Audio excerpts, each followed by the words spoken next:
Hi, welcome to Biology Classes with Lakshmi Chandra. In today's session, I'm trying to take you towards a field of biology which has touched the human lives immensely. Even in this COVID pandemic, it has come to forefront and it is in the main focus that is touching the human life. I'm speaking about the branch of biology called as biotechnology. So let me take you towards the definition, the meaning, the concept, the importance, the vast variety of challenges faced by the society and how biotechnology is solving those issues or trying to solve them. All these aspects, let's deal with it. So welcome to biotechnology class. Let's first focus on this term, the meaning of the term biotechnology. I'm just going to divide this into two, bio and technology. This term, biology as well as technology, is known to every one of us. If somebody is asking you, what is technology? How will you answer to them? What is technology? Or rather, going into what is technology, if somebody is asking what is science, what is the answer that is coming to your mind? Experiments, observation, conclusion, isn't it? These things are coming to our mind when we think about science. Science literally means to know.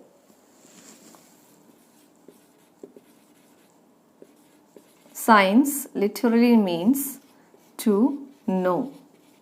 If you feel like knowing something, you go behind that, you observe it, you experiment on it, you systematically data all those things and then try to find some relations between them and you come to some conclusions.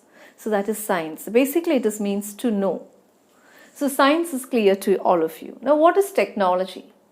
We have always heard this term science and technology together. But what is the relation between these two? Science and technology. Right. Technology is the application of science. Application of science is technology. I'll tell you an example. Taking Newton's law. We all know about third law of Newton. Every action has equal and opposite reaction. So that law is science. Now what is technology? Rocket propulsion. It's a technology based on Newton's third law. So rocket propulsion is the application of that law. That is, it is a technology. So I think now it is very clear to all of you the meaning of the term technology. Now let us relate it to biotechnology.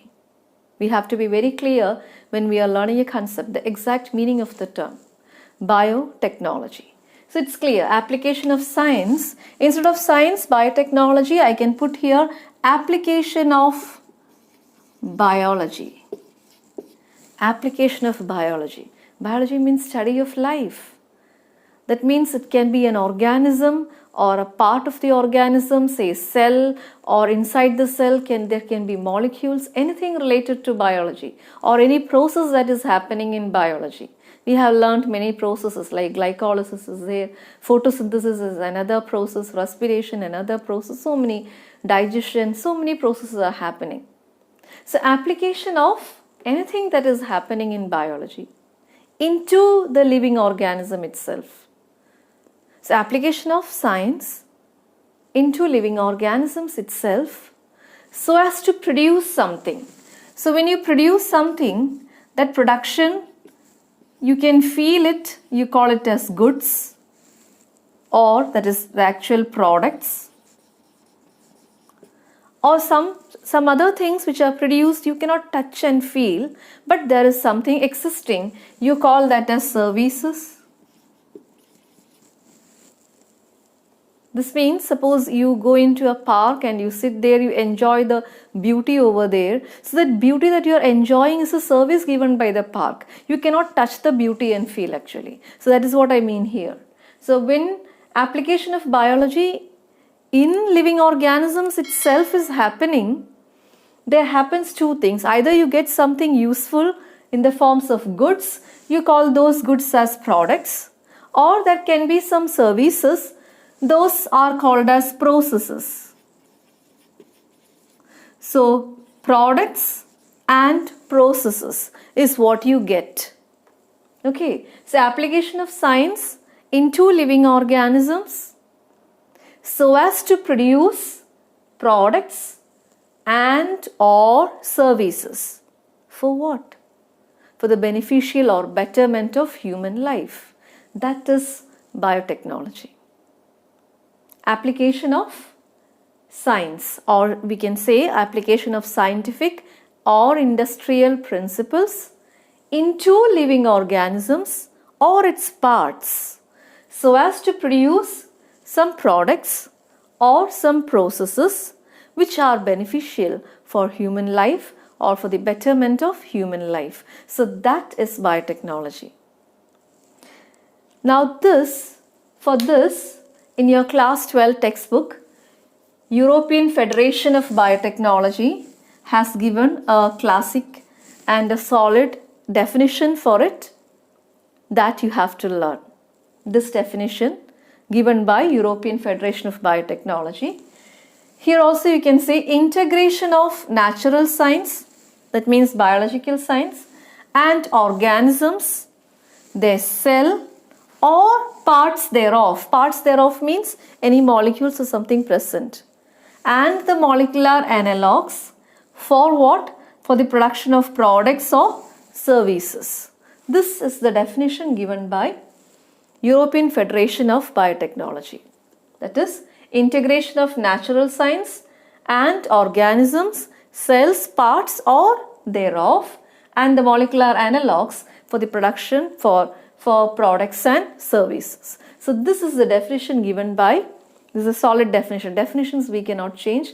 We cannot write in our own words the definitions. But if somebody is asking you to, what is the meaning of biotechnology? We can say it is the application of scientific and industrial principles into biological organisms or their parts to produce some goods, that is products, or services, that is processes, for the betterment of human life. But if definition is asked, children, you must concentrate on the definition given by European Federation of Biotechnology. There are many definitions given by several organizations, but this is what is given in our NCERT text, and we all have to learn this.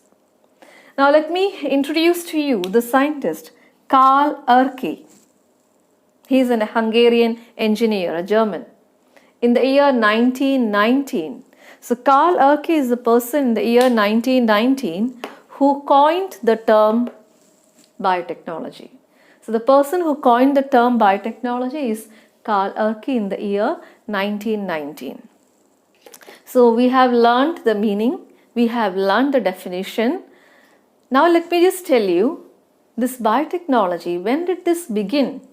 When did this branch of science, biology begin? It is in the year 1919 that it was coined, the term biotechnology was coined. But this, that is application of scientific and engineering principles into living organisms for the production of something, products or services, existed the time at which human beings became civilized. So it is as ancient as human civilization, this branch of biotechnology. So because of that, we can just divide this whole biotechnology. The history, if you take, you can divide into ancient biotechnology, classical biotechnology, and modern biotechnology. Okay, ancient, classical, and modern. I'll just tell you a simple example. Curd, which all our mother, they prepare in kitchen, curd. Isn't it? Buttermilk and all.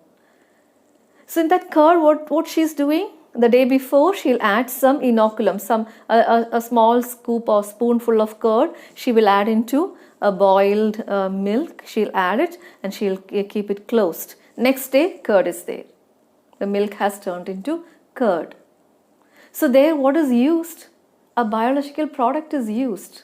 Lactobacillus is used. That bacterium is used. That bacterium is there in the curd of that spoon that she is putting into this milk. And that bacteria is doing inside the milk the process of fermentation. Bacteria is converting the sugar lactose present in the milk to an acid called as lactic acid. It is doing it. But your mother doesn't know that biotechnology is happening there. Living organism she is using for the production of some curd that is beneficial for her family. That is biotechnology. So knowingly or unknowingly, all of us, this biotechnology is touching our lives. It is there in our home, it is there in industries, in offices, everywhere this is happening. But we don't know that is biotechnology. So that existed in the past as early as human civilization, that is ancient biotechnology. Then came classical biotechnology in the form of certain discoveries, inventions and all. Like enzymes were discovered, their applications were discovered. Louis Pasteur, fermentation was found out, antibiotics was found out, penicillin was found out by Alexander Fleming. All these are applications of biological organisms only. So they all come under classic biotechnology. What is modern biotechnology? That is what our NCERT is focusing on. That is mainly focusing on genetic engineering. How to tune the genes according to our own wish and will and make something very useful, very fast. So that is modern biotechnology, and mainly we are focusing on genetic engineering. Anyway, we'll be learning regarding tools of biotechnology, the processes involved, the terms, everything in the next session. Having completed the meaning and definition of biotechnology, let's focus on tools of biotechnology today. So these are the three important tools for biotechnology, especially for recombinant DNA technology or for genetic engineering, we call it as. So those three tools are, first one, restriction enzymes, cloning vectors, and then competent host. Once again, I'll say restriction enzymes, cloning vectors, and competent host. In today's session, we'll focus on the first tool of recombinant DNA technology, that is named as the restriction enzymes. Let's begin with this term, enzymes. Enzymes literally means in yeast. It literally means in yeast. What is it doing? It is also called as a biological catalyst.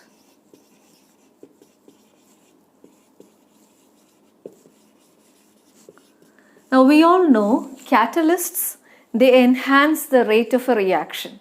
They enhance the speed of a reaction. Now what is that? Let me just make it clear to you with a small example. Just imagine you are having 2 glasses of water, having equal quantities of water, and in both these glasses of water you are adding say 10 grams salt. In glass A as well as in glass B, you are adding 10 grams salt each. Now in the glass A, you are leaving it undisturbed likewise without any disturbance. In glass B, you are putting a spoon inside it and you are trying to stir it. Which one will dissolve? In which one the salt will dissolve faster? Of course, in the second one, in glass B, because you have added a spoon there and you are dissolving it. And when you take the spoon out, the shape or the size is nothing of the spoon changes, it remains as such, isn't it? But what the spoon has done? It has increased the speed of the reaction. That is, dissolution of salt in water has increased when you had stirred it with a spoon, but in the other one, which is kept undisturbed, still the process of dissolution is going on in a slower rate. The same thing is enzyme doing inside biological organisms, or that is the catalyst. It enhances all the reactions that is happening inside our body. But nothing happens to enzyme. After the reaction is over, the enzyme comes out unaffected and it is ready for the second cycle of reaction to happen. But enzymes are very, very, very specific. So, having understood the meaning of the term enzymes, let us see now what is this restriction enzymes. Restriction enzymes. Okay, let's see that.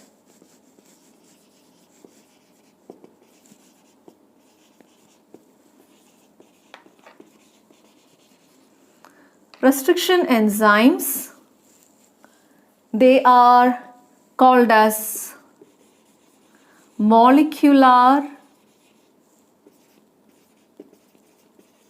scissors. Molecular scissors. They are scissors, like they used to cut molecules. They are molecules. Basically all enzymes are proteins, we know about that. And they are used to cut molecules. Isn't it interesting? Molecular scissors, restriction enzymes. But they cut only at specific sites. That is why restriction enzymes. So restriction enzymes, they cut molecules at specific sites. And these sites, these specific sites where they go and cut, they are called as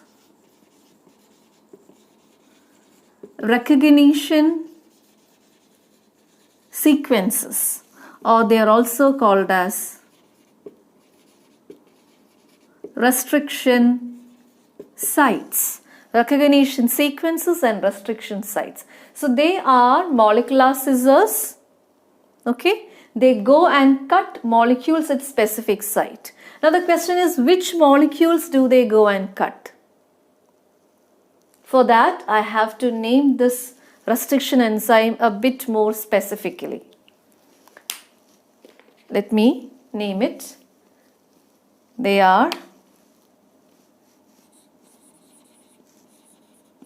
restriction endonuclease and restriction exonuclease. Restriction endonuclease and restriction exonuclease. So here you are coming across the term nuclease. Nuclease. Nuclease means enzymes which cut nucleic acid molecules. That is our DNA or RNA. Here in genetic engineering, we are focusing on DNA. Okay, so I told you restriction enzymes are molecular scissors which cut molecules at specific sites. Now we know those molecules are nucleic acid molecules. And the name is, I have modified it as restriction endonuclease, means they cut nucleic acids within. They make the cut within the nucleic acid molecules. This is restriction exonuclease, means they cut nucleic acids from their ends.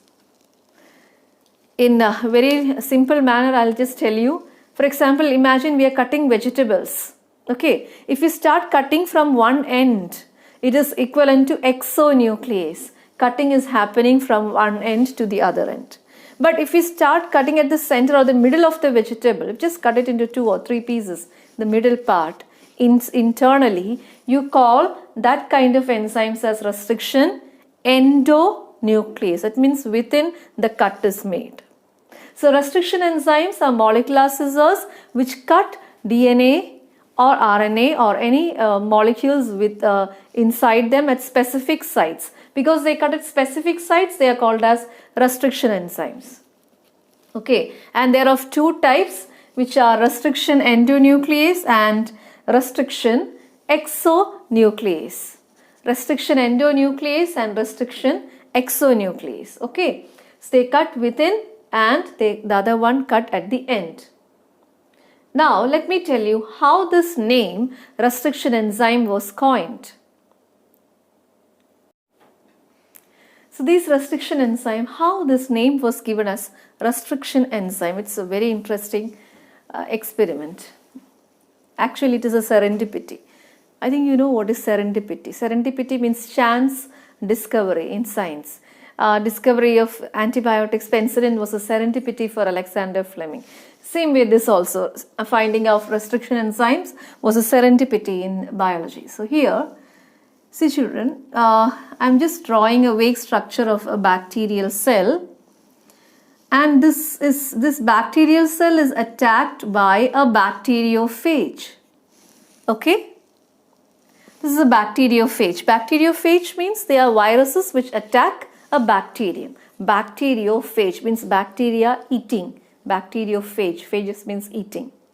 Actually, it is affecting the bacterium. Who is affecting? The bacteriophage. So they are actually viruses. So viruses which affect bacterium, they are called as bacteriophages. So this is how it usually affects the bacteriophage.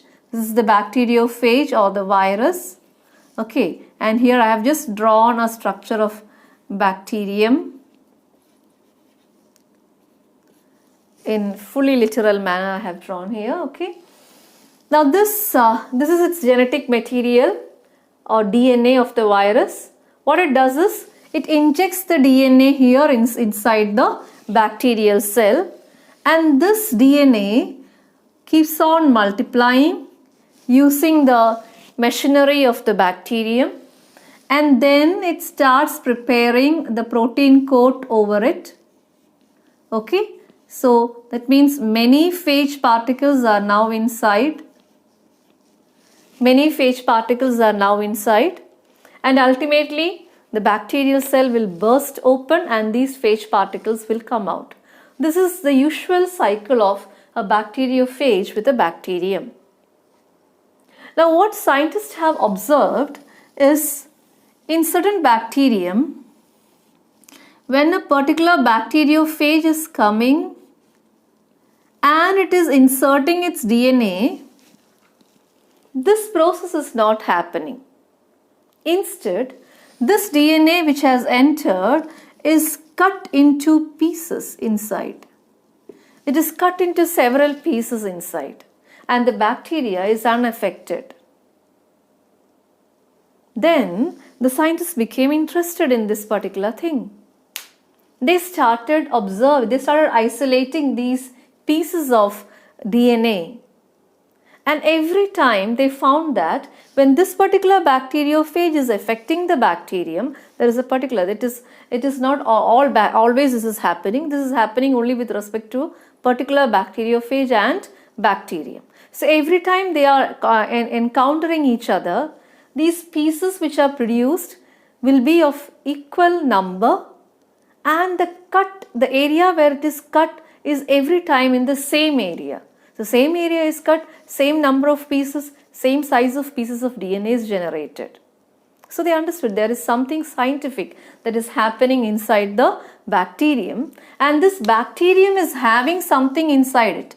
We don't know what is that. This is a great question mark. This bacteria is having something inside it which is restricting the attack of the phage. Okay, here the phage is very well attacking the bacterium, but here something is there which is coming and cutting its DNA into pieces, the phage DNA into pieces. So the phage cannot actually attack the bacterium, and the bacterium is safe, and the bacterium is restricting. The bacterium is restricting the attack of the bacteriophage. And then they wanted to find out what is this something. And eventually it was found that there are certain enzymes which are doing this function, which are doing the function of restricting the attack of phage to this bacterium. And so they termed these enzymes as restriction enzymes. Restriction enzymes, because they restricted the entry. That's how it was termed as restriction enzyme. But truly its name was very well clear for its function also, because it is cutting, it is doing the process at restricted sites. So restriction enzymes are those enzymes which cut DNA molecules at specific sites. If they cut from the end, you call it as restriction exonuclease, and if it is within, you call it as restriction endonuclease. So I told you these enzymes are present in the bacterial cell which is doing it. Now once they isolated the restriction enzyme, okay, fine. Later on they found out that inside the bacteria, inside one bacterial cell, there is not just one restriction enzyme, there can be several restriction enzymes. And scientists in different fields, they started isolating restriction enzymes plenty in number. Then there occurred a task, how to name these restriction enzymes. We cannot just name it as restriction enzyme 1, 2, 3, 4, there is no scientific basis. So there was a genuine reason, there was genuine need to find out a way how to name the restriction enzymes. Let's focus on that now. Naming of restriction enzymes. I'll give you one example of naming of restriction enzymes.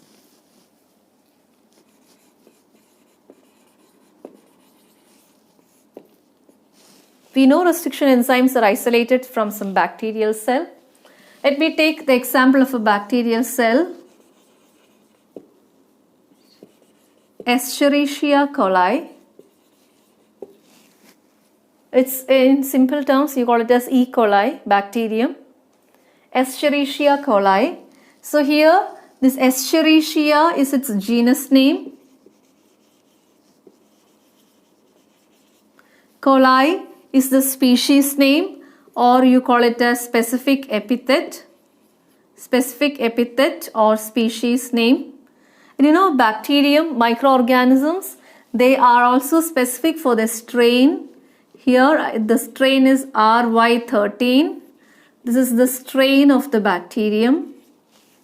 Okay, so this is the whole name of the bacterium, Escherichia coli, RY13. This is the bacterium from which, imagine I have isolated a restriction enzyme. Now I am going to name the restriction enzyme. How to name? First, I'll take the first letter of genus name. First letter of genus name. Now which is that letter? This is the genus name. First letter is E. So I have put the first name, E. Okay, first letter I got.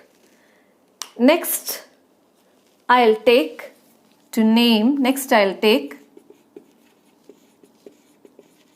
the first two letters of genus name. Sorry, not genus name, species name.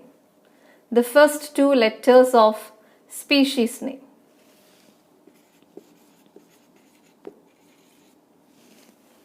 First two letters of species name. Now which is the species name? E. coli, and its first two letters are C and O. So I am writing here C and O. Okay. Next I'll take the first letter of the strain. First letter of the strain. My strain is RY13. and its first letter is R. So I'm taking that EcoR. EcoR. This is my restriction, the name of my restriction enzyme. So I have isolated restriction enzyme from Escherichia coli RY13, and according to these rules, I have named it as EcoR. Now, from the same bacterium, E. coli RY13, I have isolated another restriction enzyme, which is making cuts at a different site. So I have isolated one restriction enzyme, I named it as EcoR. Now I am isolating from the same bacterium another restriction enzyme. Now I cannot put the same thing here, EcoR. So what do? I add Roman numbers. Now the first one that I have isolated, I'll put here EcoR1. The second enzyme I have taken from the same Escherichia coli RY13, but I have isolated it for the second time, so I'll put here EcoR2. Now what is this R1, R2, R3? What is this 1, 2, 3? It is the order of discovery. Now after that, I'll put the Roman numbers.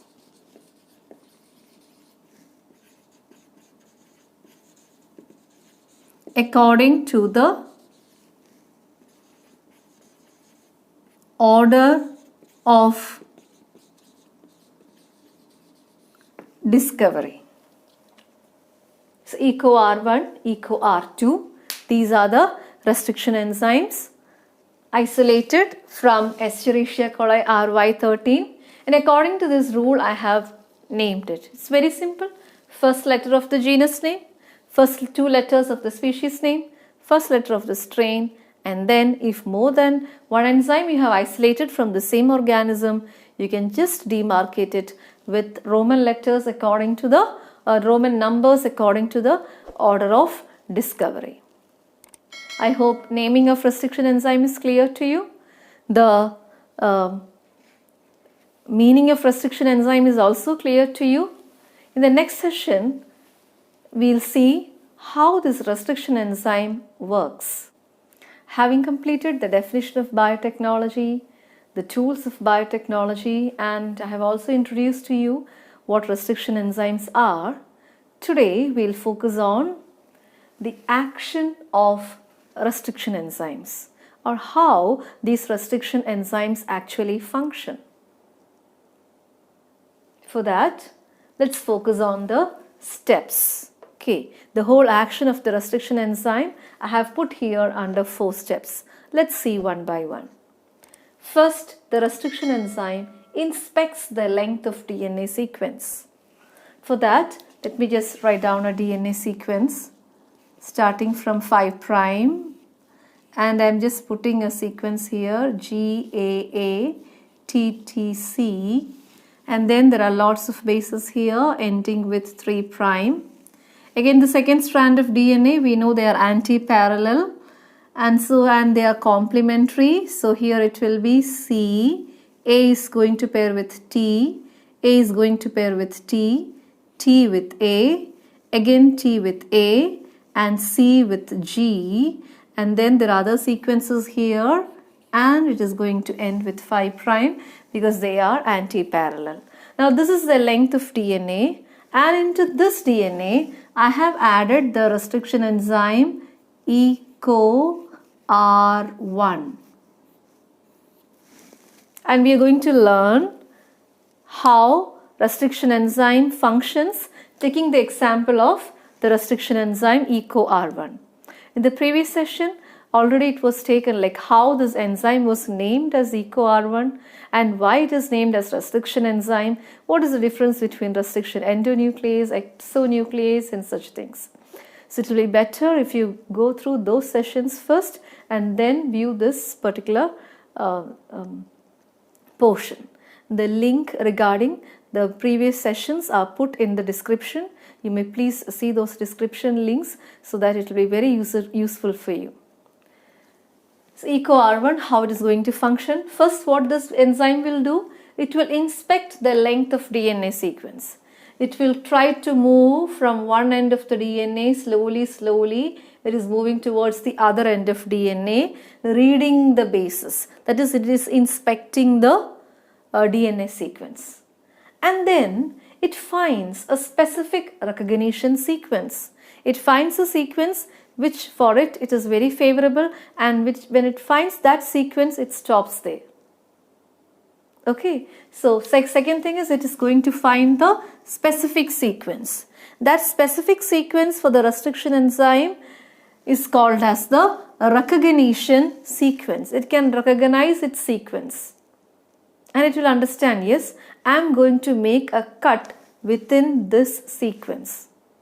So that sequence which a restriction enzyme understands that is its sequence where it has to go and cut, that particular sequence is called as the recognition sequence. So that recognition sequence is what I have written here, GAATTC. This is the recognition sequence of EcoR1.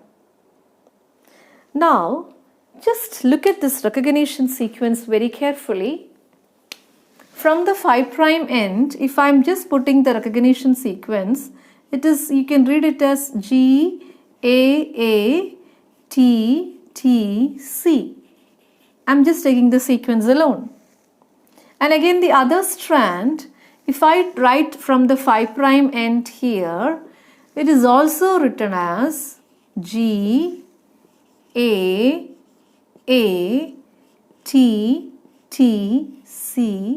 3'. You see, the reading frame is same.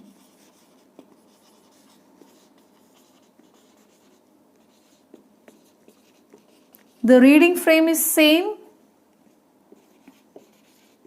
when read from one direction.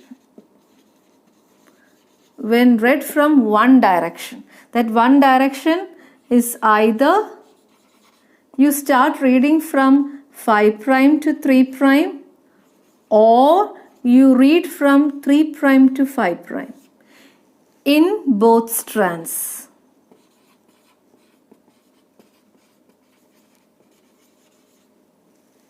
Reading frame is same. You start reading from 5' to 3', GAATTC, both strands. That means in the other strand also, start reading from here, it is 5', GAATTC. Again, you start from 3', CTTAAG. Again from 3', CTTAAG. So reading frame is same when you start reading from any one direction, either 5 to 3 or 3 to 5 in both the strands.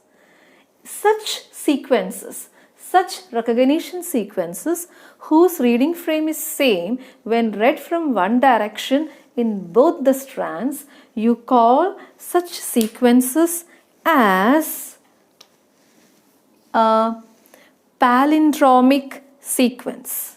You call this as a palindrome, or you call it as a palindromic sequence. The reading frame is same when you read from any one direction, 5 to 3 here, and then you have to read in the other strand also from 5 to 3. Then you read the same thing. Reading frame is same. So that is called as a palindromic sequence. So EcoR1 is having a palindromic sequence as its recognition sequence. Okay, usually when this palindromic sequence is explained, we take the example of this particular word. I'll just write it here.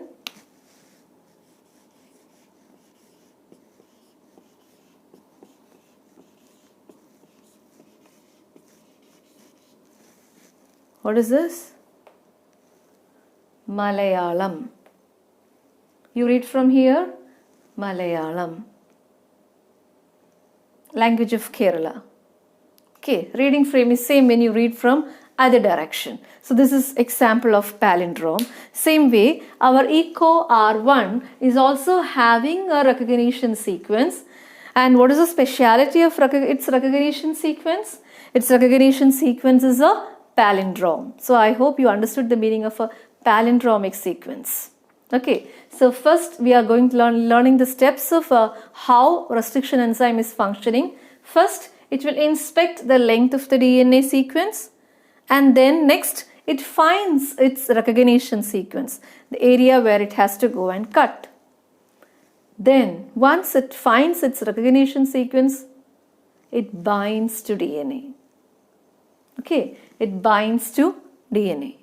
Then what happens? Then happens the actual process of cutting the strands. It cuts both the strands. It cuts both the strands. The two strands are cut, but not randomly. They are cut at specific points. The two strands are cut at specific points, very specific points.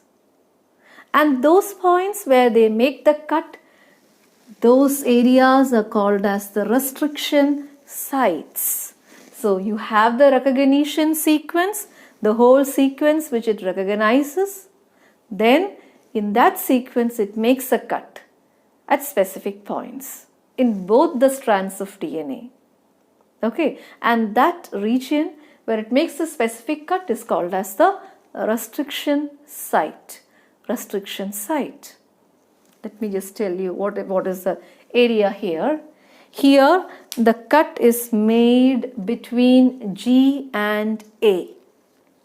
So in this strand it is made between G and A. Here is the cut. In the other strand also the cut is at the same specific point between G and A. Here the cut is made. And here in both the strands. So we all know the bond which is actually binding the two strands of DNA, these two strands of DNA here, the bond between the bases, this is the hydrogen bond. But here which bond is cut? The bond within the strand is cut. So which is the bond within the strand? It is the phosphodiester bond.